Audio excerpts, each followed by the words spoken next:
Good morning and welcome to the third and final day of the Build for Life conference. I'm standing here in Copenhagen on a beautiful frosty morning, and I can tell you that we have a fantastic lineup once again of some of the world's finest architects, developers, product managers and scientists. They're all coming together to discuss and present how we build for life. And today, when we say goodbye, we have a fantastic final with some of the rising stars and the next generation who are going to give their idea and their presentation of how we move forward after this conference. So I'm going to present for you our first speaker. She is Tina Mayn from VELUX. She's the Senior Vice President of Products and Innovation, and she's going to present how we drive the development of indoor spaces through innovation and also some of the key targets for VELUX 2030. It's a great pleasure for me to introduce Tina Mayn.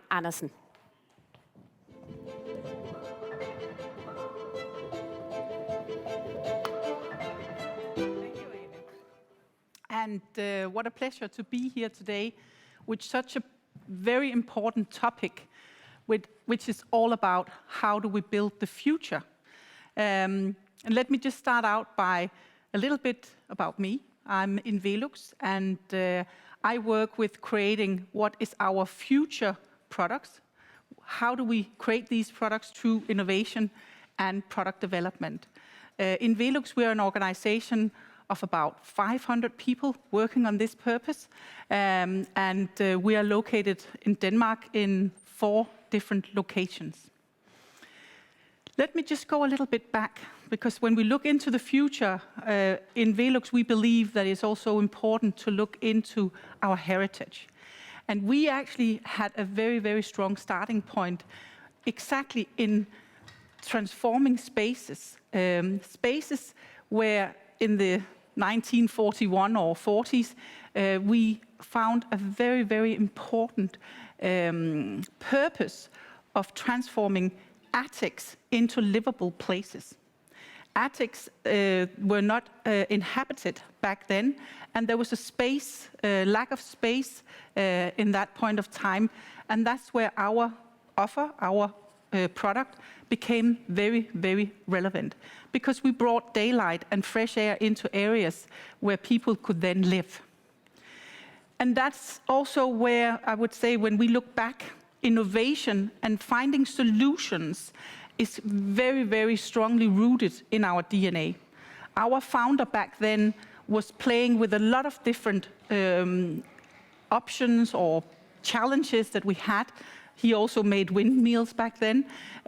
He also worked with other solutions like coffee machines and so forth, way beyond and way before his time. And today we brought that legacy with us in everything we do, and also, of course, where we stand now towards 2030 in then defining what is the future and how do we build for the future. Our product history from back then resides in a very, very strong product offering, which was about actually transforming spaces, using daylight and fresh air under the roof in attics that weren't used.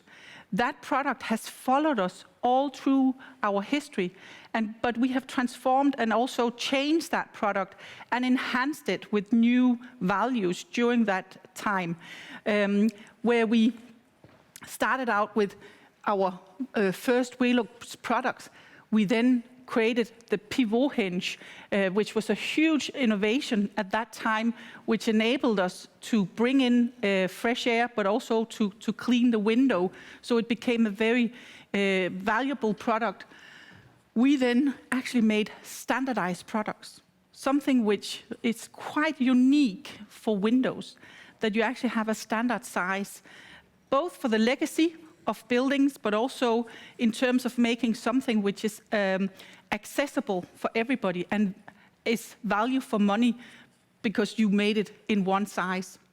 Then we added accessories and blinds, which suddenly became a whole system of products, very valuable to the building. And we started then saying, okay, how can we even further play with the roof and create products in the roof that is just not about bringing daylight and fresh air into the building, but also how can we make products that actually enhances the usage of the use through Cabrio. Over the last 2 decades, we have then electrified our windows and made them smarter, both through electrification, but for sure also through now our VELUX Active, where we activate the windows to make them smart for our users. So that's a little bit about our product history. If we then look into the future, our clear purpose now is to create well-being for people, but definitely also for the planet. And I think that's the point that we really would like to highlight and also come back to. And we do that by transforming spaces, still using daylight and fresh air. Let me just bring you into our universe, because as I said, we will build the future on our past. And let me just show a little bit around why we think we can do that and why it is so important that durability, one of many, is important for a product offering.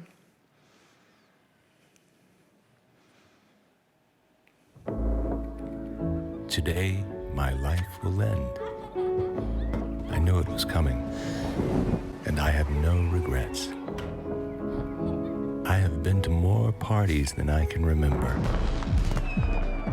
mostly good ones. I have seen the world change, seen things you humans wouldn't believe. I know what home feels like.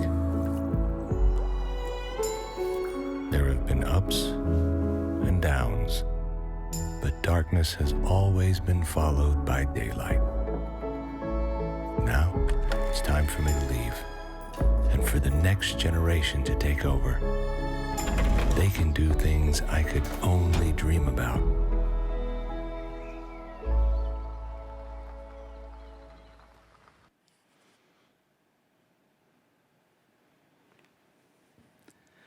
So, building on a long life, bringing our history into the future. Last year we launched It's Our Nature, our commitment both to the building industry but also to our customers, that through It's Our Nature we commit ourselves to unprecedented targets within sustainability. And what I would like to share with you now is quite concrete about how are we going to bring that to life. Because I think we all know from the last 2 weeks in Scotland, there is a lot of talking. But how do you actually take some of that talking into true action? We have set ourselves in VELUX 15 quite ambitious goals. Goals which are setting ourselves some targets where, from a company perspective on the overall, we will pioneer within climate and nature actions in the building industry. We will take the lead, and we will also support others in moving in that direction. And then the part where we will also innovate sustainable products is the part that I will dive a little bit more into. How are we going to do that from an actionable perspective? And then, of course, as a business, we will drive and secure a sustainable business going forward. If I dive into innovate sustainable products and how do we make products that are built for life in the future, then our products will create bright and healthy, energy-efficient spaces and places where you can both live, work, learn, and play. And if I just bring you through very fast, of course, both through the roof windows, through our flat roof windows, through our sun tunnels. We will do that with smart home, and I'll come more back to that. And of course, through accessories, in order to make sure that we manage thermal comfort. So let me dive into this now. If we take the first one, we have set ourselves a very clear target around we want to innovate digital products for a sustainable living. The second part where we will act is that we will reduce our product carbon footprint. So what is the carbon footprint of the actual building component? And last but not least, we will green all our packaging. If we start with the digitalization of our products, then we know that in many homes today, where we actually spend 90% of our time, the indoor climate is not good. Many people live with very bad air quality, but by airing out and bringing in fresh air, you can actually create a very good and well-being for everybody. We also know that many people who have a VELUX window or a roof window actually do not open it, which means they do not create the ventilation that is needed for this well-being. So our belief, and we have actually now over some years found out that if we help and automate this function, people have a lot better indoor climate. So we believe that by automating and digitalizing and electrifying roof windows, you can create a lot better indoor climate. So we take that upon us to drive that into the market in order for us to create a better well-being. Because we know that with the stack effect, then we can create the actual ventilation, and the benefit from that ventilation is better than any other ventilation that you can have by just opening a facade window. And we know that everybody is getting a lot more used to and are used to working with apps or smart products, so we can actually, through that, enable a better indoor climate. And we also know that homes get more and more connected. So we have test houses around in Denmark where if you open up your hood above your cooker, if you also open up your roof window, it creates an even better ventilation. So connecting, for example, the cooker hood above your cooker, together with some roof ventilation, you have a lot faster ventilation of your kitchen. And these elements is one of the first parts that we will work on pushing into the market in order to help for a better living. The second part, which is the part that is a little bit harder for us, is of course that we have promised that we will reduce our carbon footprint of our products with 50%. And that is a huge commitment. And this commitment is made both in terms of the SBTi, and I will not go into that, but where we in the SBTi, science-based targeting within scope 1 and 2, that means inside VELUX, we will reduce our impact with 100%.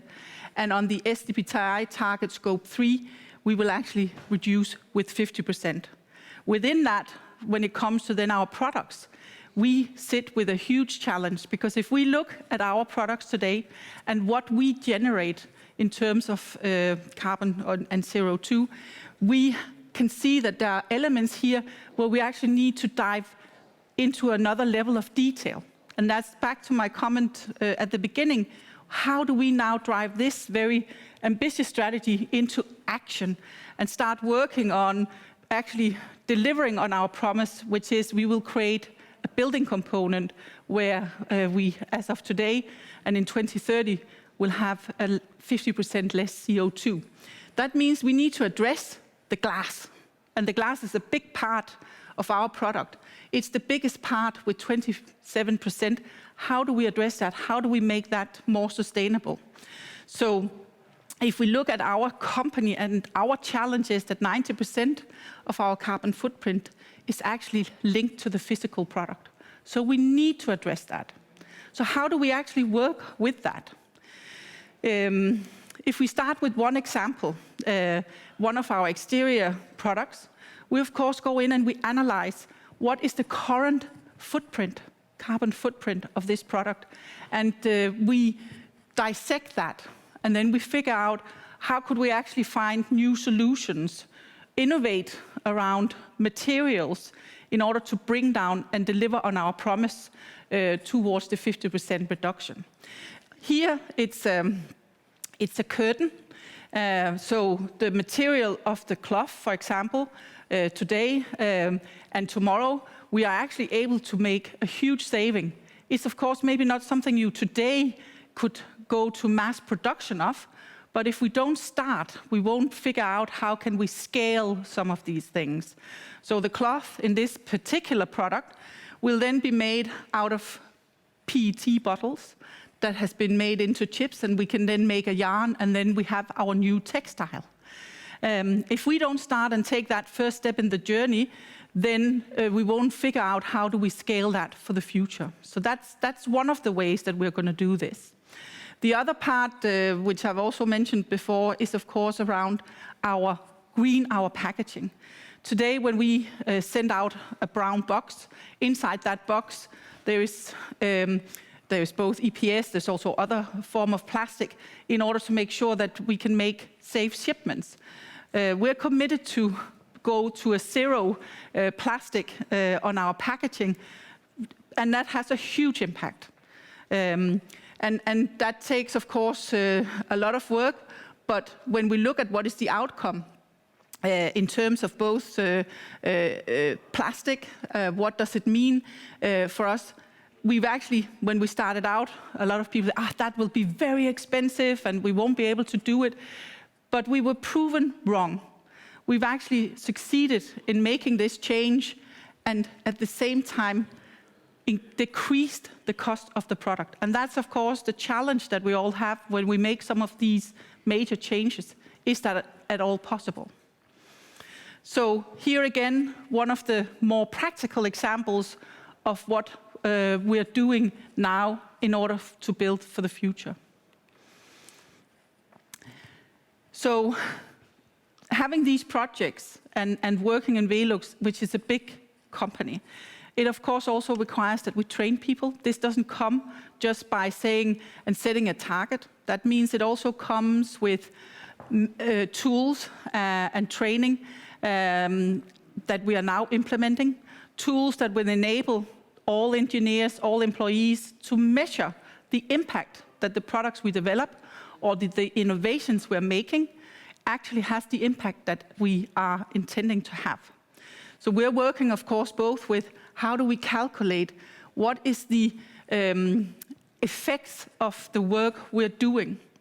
And then we're making training all through VELUX, and we're cascading down this knowledge and these methodologies, because without these methodologies and without measuring the effects, we will not succeed. We have also, and that's why I say it's not enough with training, we've also developed a design book, so an eco-design book, a white paper that is now also trained and cascaded down into the organization in VELUX in order for us to deliver on these targets. So our sustainability promise in VELUX for our products is that we promise that we will be proactive in development of sustainable buildings through the products we bring to market. And what does that mean? That is back to the element on the digitalization. Our products will create a better well-being if you understand or if you automate the usage of them. Because they will bring in more daylight and fresh air into buildings. Secondly, we will develop material and energy-efficient products with a lower carbon footprint. So our actual offering will have a lower carbon footprint than it has today. And then last but not least, we will continuously challenge ourselves on the material and the choices that we make. And in some cases, there will be tough choices because there will be cost or there will be difficult choices to implement. One thing that is very important in our offering, in our sustainable offering, is of course daylight. And I would like to share with you another example of a project that we have developed with the pure aim from the beginning of bringing more daylight into the roof. So from a current or old platform of a product, we've succeeded through design to bring 52% more daylight into the roof.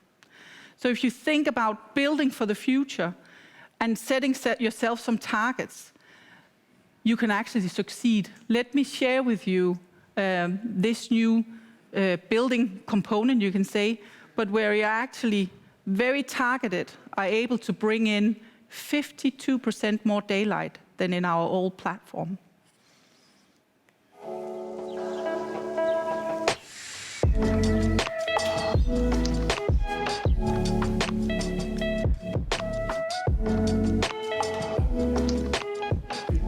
Det ved jeg heller ikke.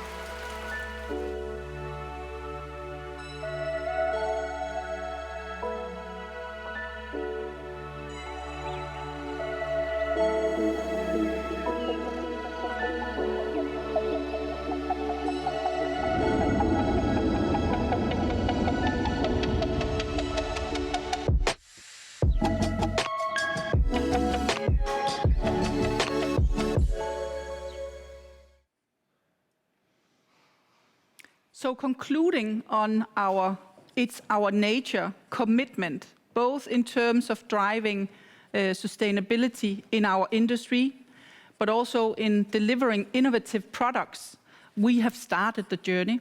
It's of course building on our past and our founder who had innovation in his DNA, and we're bringing that forward now. And we're bringing it into concrete solutions going forward. Just before I go even further into other topics, last thing, which is a topic which is very important, because this is a topic where we, in the past, as a company, have not realized how important it is for us when we innovate, that we cannot innovate everything ourselves. The solutions of the future are seldomly found within what we know today. So over the last few years, we've engaged quite heavily with startups through a program called urbantech. And urbantech is a program for startups where you can engage with corporates. And here actually, startups and corporates meeting each other, you actually can create innovation. And that's a kind of a partnership that we are opening up for and inviting into. So we are engaged in several external partnerships, facilitated by both knowledge sharing, but also by cooperation, and with the key focus of creating a sustainable living for the future. Another part that I would like to bring forward here is, of course, when we then look into the future, who is important for us in this ecosystem and this environment is, of course, young students. Young students are the ones that will design and build in the future. So we have invited and are inviting all young students to apply for the Healthy Homes Design Competition, a competition that we're doing together with RIVA, where you can apply now and up until March next year, and where we, of course, will very much look at solutions that are impacting and making solutions for our future homes. I think that is really worth going in and looking into if you are a young student out there with great ideas, or an engineer with great ideas on how can we build the future. Please look into that, the Healthy Home Design Competition. In VELUX, we're also building the future, but very much residing in the past.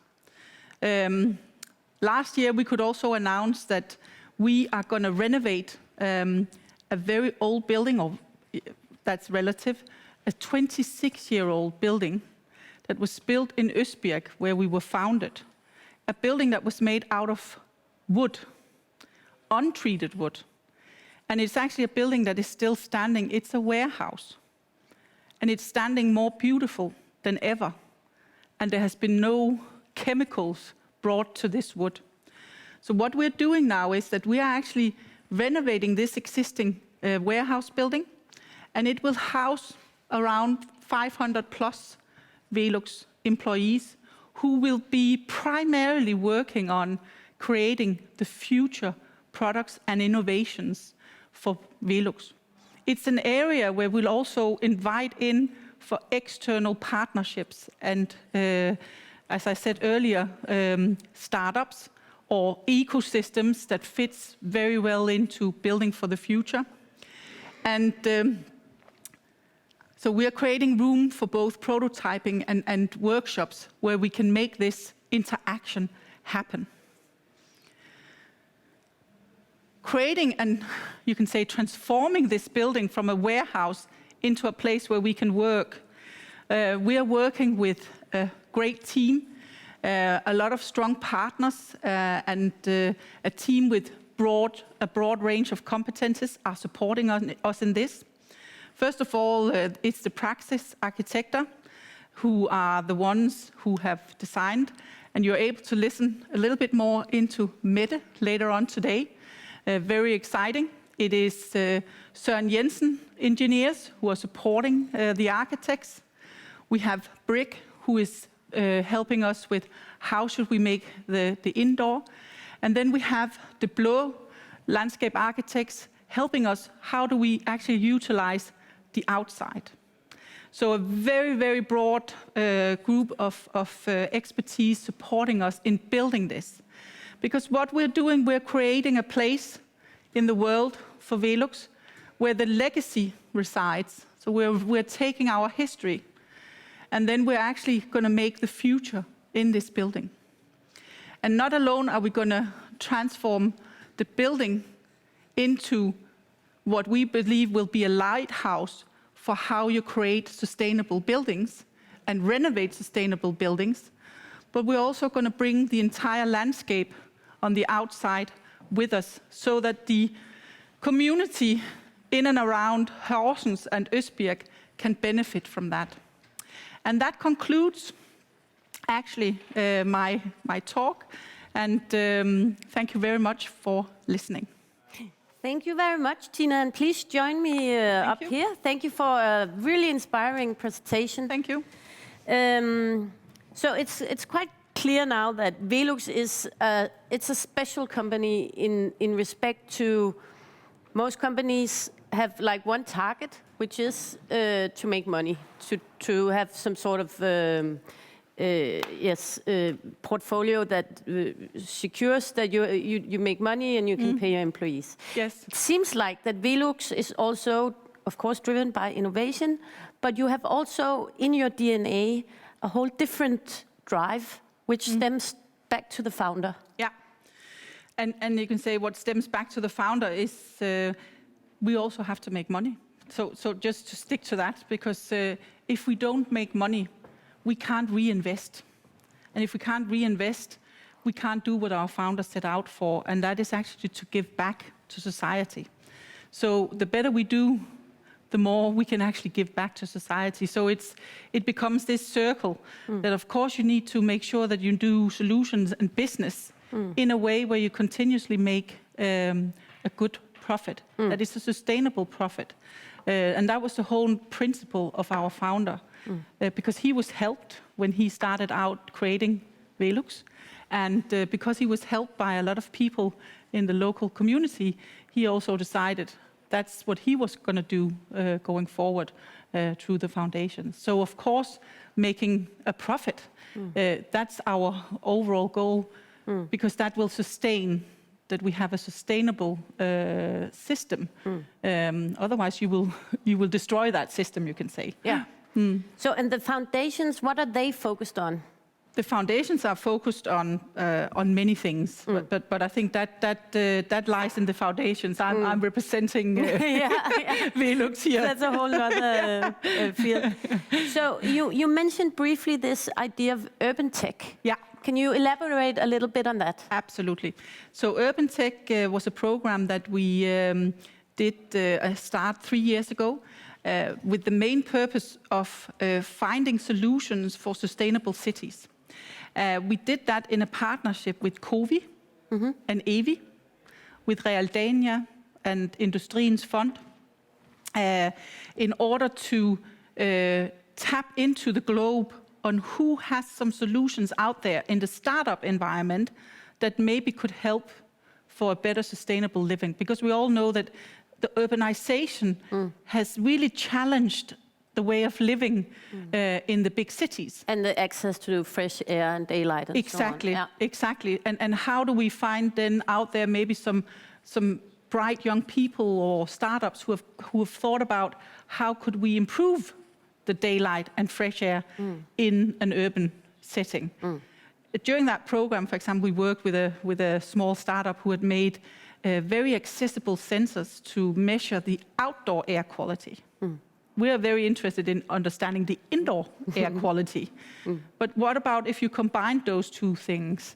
When should you not open your window, or when should you definitely open your window, so that you combine some of these new technologies which actually should help us? So I think the technologies that we've looked at in urbantech is all about how can we help ourselves become more sustainable, but also have a better well-being in the cities. Yeah, we learned from Lydia Morovska earlier in the conference that sometimes you need to close the window. Yes. Because there is outside pollution. Yes. So when you then have this, you meet this startup and they have a good idea and so on, then how does it work within VELUX? Yeah, so in the urbantech program, which has been a kind of a period where we've learned how do we do this, because we've never done it before. So it's not very like, new for VELUX as well. It's very new for us, so it's a learning ground.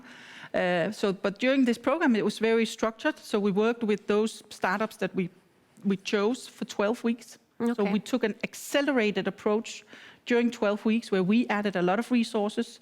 The startup sort of boot camp, accelerated program where you then look at what could be an opportunity, a business opportunity. If you then were to implement that, what would it mean? And then it ends up with a presentation where they present, the startup together with us, present what could this corporation look like.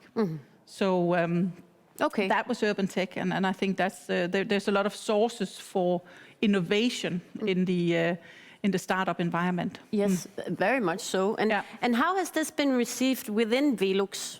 Because you have this old company which have been working for the same way for many, many years, accumulating a lot of knowledge, but as you mentioned, maybe being a little bit silent about it, or not sharing it so much.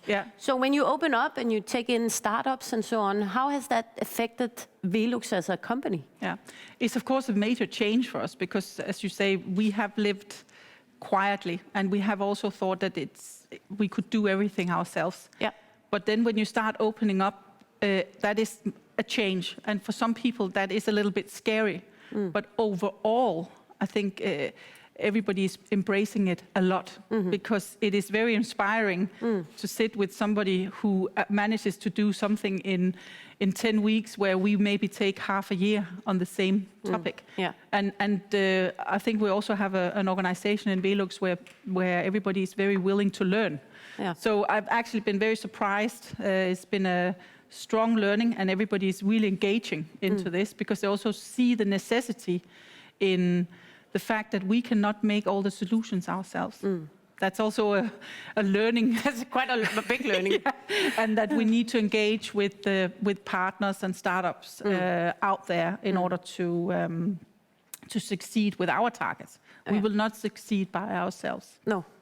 And I guess when two cultures like this, I don't know if you can say they collide, but they merge. What are the challenges? Because you say it's been a strong learning curve. Just for others who are considering it, what can be problematic, or what are the challenges when you sort of merge two cultures like this? Yeah. So I think the biggest learning, at least for us at the beginning, was that the startup come with one expectation and we have a different expectation. Yes. And that's where it kind of clashes. Yeah. So managing expectations from the beginning is the key. And then, of course, also that there are startups where it doesn't end up in a stronger collaboration either. And how do you then go your separate ways? Go your separate ways. And then also that I would say that it also goes the other way, where we probably looked at a startup 2 years ago and didn't really understand their value, where we now say, they were actually onto something. Yeah. So learning how do we spot the actual opportunity in terms of a solution that is good for the future. Yeah, that's an art in itself. Yeah. So we also learned we probably need to get better at that. Yeah. So that would be my 3 key points, manage expectations, and then, how do you go apart if it doesn't work out, but also how do you spot the really interesting innovations out there that is good solutions for the future. Because sometimes the really innovative solutions are so innovative that you can't see that that's the way to go. Exactly. I've just noticed that a lot. That each time you're presented with something that is completely groundbreaking, you have a tendency to not accept it. I remember the first time I was presented with the iPhone. I was like, isn't there any buttons? This is never going to work. No. which turned out it actually worked quite well. So you have a tendency not to, because you say we build for the future, or we are very interested in innovation and so on. But sometimes our own lack of vision can be in the way. Can you recognize this? Absolutely. So you're spot on, because I think that is the big challenge. Also because you sometimes think, but that can disrupt us. Yes, we don't need it. It's disturbing. It's disturbing for what we are set here for. Yeah. And we work a lot with this. It's called the growth mindset, which is about a learning environment. Because the more open you are to turn some of these maybe disruptions into opportunities at an early stage, you might be able to see it, but it requires a different approach from a leadership perspective. Yes, and I'm thinking that the whole idea with Østbirk is also maybe to take, and I'm just guessing, Tina, you can correct me, but it's maybe also to create an environment that is sort of not sort of embedded in the VELUX organization, but is sort of itself, like a part for itself, or? It's actually, you can say there's many reasons for creating a place like that in Østbirk, but it also starts from that we are very scattered today. Where is VELUX found? Where is the VELUX, headquarters? the headquarters is in Copenhagen, in Hørsholm. And then part of the development department is in Østbirk. It's in Skjern, it's in Brastrup, so we're very scattered. So gathering some of these resources into one place, so co-locating and co-creating and co-designing is what we want to achieve in that building. And then, of course, creating an environment where you can elaborate around ideas, and creating this innovative environment is what we want to achieve, but also make space for people coming from the outside to inspire us. Yeah. And we don't have that space today. There has to be a room, like a physical room for them. Physical space for them. Okay. Tina, I have actually some questions for you here. Anonymous, do you work with a sustainability bottom line in product development? Yes, and then it depends on what is the sustainability bottom line. We are, as of next year, for the first time, going to measure the impact of the changes we make to our products year over year in terms of CO2. So we are setting ourselves target on, we need to do this improvement on this particular product category during 2022. So very granulated measure. And it's the first time we're going to do it is next year. So I don't know if that's exactly it, but yes, we are. We are also really working on what are the right KPIs. Right now we know that we need to measure what's our CO2 or carbon footprint impact from our products, so that's what we are measuring. But maybe it's too simple. Maybe we need to introduce even further targets, so we're definitely working on that. But from the 1st of January, that will be one of the KPIs we are introducing in VELUX. Yeah. There's another one here. Great presentation. I would like to learn which kind of people you want to hire in the future. I think it's the whole Østbirk setup. But no, I think what kind of people are you looking for? It's a good question, actually. Yeah. So it all depends, of course, in what area. But if we take into our product development, our whole innovation center, we actually have a very wide range of people. Both carpenters, so not just engineers, but also real carpenters. Real carpenters who understand what it means to build in a roof window into the roof and what are the challenges by that. Engineers, designers, architects. We have a department which is called the front end, where we work with the future concepts. As we are digitalizing and electrifying our footprint, we of course also need engineers or employees who are able to work with that and figure out how are we going to implement that, because that's a lot of products we need to implement that into. So it's a very wide range of people that we are hiring, and that we also today have. It's a very diverse team. I would say we don't have enough female, and sorry for saying that, and we are also a lot of Danish people. And nothing wrong with that. So I would say we probably could need a little bit more diversity and inclusion into our team, and something we're working with, and we're moving on, and which is also part of our sustainability commitments. So of course something we have a lot of focus on. But I think from a trade or say educational background, we have a very diverse team. So and that is actually also what creates a lot of good innovation. Yeah. I have a very specific question here. Great presentation. Which kind of sensor and parameters do you measure on smart houses? How is it connected to heating, cooling system, and is it embedded in the window? Yes. So the actual sensor is in the room, so it's not embedded today in the window. But it might be. It might be, yes.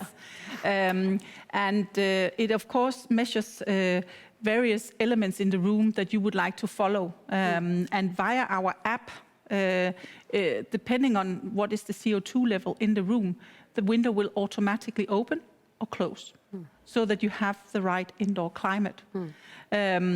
We also have rain sensors outside, so we have or you can say we have sensors, of course, embedded outside, so that if it rains, the window will close, so that you don't get water in. Exactly. But the sensor today that is measuring the indoor climate is in the room. Yeah. I actually had a VELUX window in the roof with a rain sensor outside, which was a good idea because we didn't have that to begin with. No. But it's nice that it closes when it rains. So there's also a question here. How do you ensure and work with the skill sets needed to work with sustainability in VELUX? So are you doing like training of the existing employees, or? So we're doing both. Because we of course have a lot of talented people that if we train them, they'll be able to lift the challenge we have. But we're also bringing in new people who have maybe specifically focused their education or their work life within sustainability and the challenges that we have. So, but the majority of the work we're doing is training. As I also mentioned during my presentation, we are building up tools and training in order to succeed with this. So it's not just tools, but it's a lot of training. And that's a huge task for us, actually, making the training. Yes, of course. You're a lot of people. Yes. Well, Tina, time is up, but thank you very much for your presentation. And as you mentioned, Tina from Praxis Arkitekter is going to present the Østbirk project in a little while. Yes. So we'll hear more about that. Yes. Good. But thank you very much, Tina. Thank you.